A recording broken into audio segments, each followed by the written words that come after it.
यानंतर पुढची बातमी पण बघूया, ती म्हणजे बंडखोर खासदार संजय देशमुख यांच्या घराबाहेर सध्या पोलिसांचा बंदोबस्त आहे।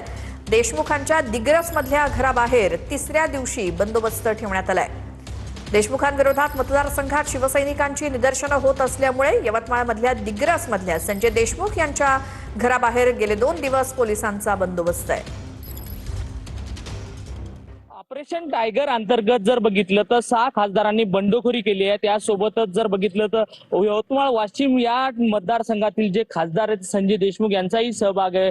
विशेष बघितलं तर आज बघू शकतो आपण, आज तिसरा दिवस आहे। या ठिकाणी जर बघितलं तर मोठ्या प्रमाणात पोलीस बंदोबस्त लावण्यात आला आहे। जवळपास जर बघितलं तर मागील 3 दिवसापासून त्यांच्या जे निवासस्थान आहे, जे दिग्रस मधील जे चिंचोळी गाव आहे, या गावातल्या निवासस्थानाजवळ पोलीस बंदोबस्त लावण्यात आला आहे। आपण बघू शकतो सध्या परिस्थिती त्यांच्या घरासमोर जे कोणताही अनुचित प्रकार घडू नये म्हणून मोठ्या प्रमाणात पोलीस बंदोबस्त लावणार आहे। आणि या पोलीस बंदोबस्त तसेच दिवसभरात गस्त ये जा करण्यात येत असल्याचं चित्र आहे। विशेषतः म्हणजे कोणताही अनुचित प्रकार घडू नये म्हणून याकडे सुरक्षेच्या दृष्टिकोनाने हे पाहण्यात येत आहे। कॅमेरामॅन सचिन राणेसह विठ्ठल देशमुख, टीव्ही 9 मराठी, वाशिम।